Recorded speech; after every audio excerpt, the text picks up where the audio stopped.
লজ্জা নয়, জানতে হবে। বিয়ের আগে না জানার কারণে ছেলে ও মেয়ে এক বদ অভ্যাসে জড়িয়ে পড়ে। আমাদের স্কুল কলেজগুলোতে সব বিষয়ে বলা হলেও এই বিষয়ে বলা হয় না, বললেই চলে। তাই এই বিষয়ে না জানার কারণে অধিকাংশ ছেলে ও মেয়ে নিজের জীবনকে ধ্বংসের মুখে ঠেলে দিচ্ছে। জরিপ করে দেখা গেছে বর্তমানে অবিবাহিত ছেলেদের মধ্য হতে 85% আর মেয়েদের মধ্য হতে 65% এই বদ অভ্যাসে জড়িত, যেটাকে আরবিতে বলা হয় আর নিকাহ বিল ইয়াদি, অর্থাৎ হাতের সাথে বিবাহ করা। ইংরেজিতে বলা হয় মাস্টারবেশন, আর শুদ্ধ বাংলায় বলা হয় হস্তমৈথুন, যেটাকে নবীজি সাল্লাল্লাহু আলাইহি ওয়াসাল্লাম হারাম বলেছেন। আর এই কাজের শাস্তি অত্যন্ত ভয়ানক।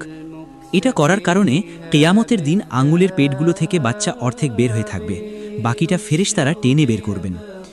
অন্য আরেক জায়গায় বলা হয় এটা করার কারণে যে সিমেন বাহির হয়, কোনো ডাক্তার বলে থাকেন একবারের সিমেনে 20 লক্ষ শুক্রাণু থাকে।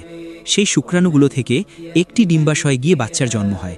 তো এই অপচয়ের কারণে আল্লাহ তাআলা কিয়ামতের দিন বলবেন, এই শুক্রাণুগুলোর জীবন দাও। যখন দিতে পারবে না, তখন তাকে কঠিন শাস্তি দেওয়া হবে। এটা তো গেল মৃত্যুর পরের কথা, কিন্তু যদি কেউ এটা ছাড়তে না পারে, তবে তাকে দুনিয়াতে অনেক পস্তাতে হবে। ছেলেরা যেই সমস্যার সম্মুখীন হবে, বিয়ে করতে পারবে না, বিয়ে করলেও স্ত্রীর হক আদায় করতে পারবে না। সিমেনে যে শুক্রাণু রয়েছে তা শেষ হয়ে যাবে, যার ফলে সন্তানের বাবা হতে পারবে না।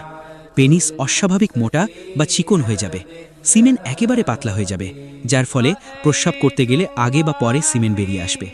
পেনিস লুজ হয়ে যাবে, যার ফলে দৌড় দিলেও প্রস্রাব বেরিয়ে আসবে।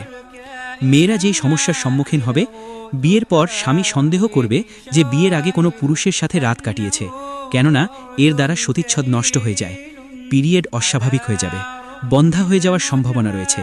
ভাজাইনা পথ লুজ হয়ে যাবে, যা স্বামীর অসন্তুষ্টের কারণ হবে।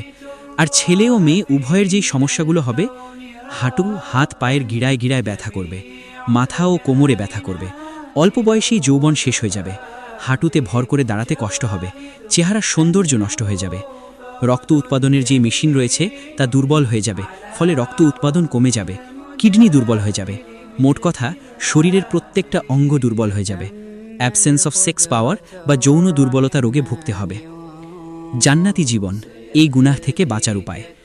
এই গুনাহ থেকে বাঁচার উপায় হলো কোনো পর্নোগ্রাফি বা ব্লু ফিল্ম না দেখা, সবসময় নিজেকে কোনো কাজে ব্যস্ত রাখা, একা এক রুমে না থাকা, কোনো খারাপ চিন্তা মনে আসতে না দেওয়া, সবসময় অজু অবস্থায় থাকা, খারাপ কোনো চিন্তা আসলে সাথে সাথে ইস্তেগফার পড়া, টয়লেটে বেশিক্ষণ না থাকা, যখন বেশি উত্তেজনা সৃষ্টি হয় 2 রাকাত নামাজ পড়ে আল্লাহ কাছে দোয়া করা।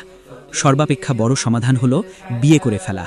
আর যারা অসুস্থ হয়ে পড়বে, তাদের জন্য উচিত ডাক্তারের শরণাপন্ন হওয়া। সবার জন্য দোয়া করি আল্লাহ তাআলা যেন সবাইকে এই গুনাহ থেকে হেফাজত করেন। আমিন। আইডিটা ফিরোজ হয়ে আছে, কিছু কপি লিংক করে দেন।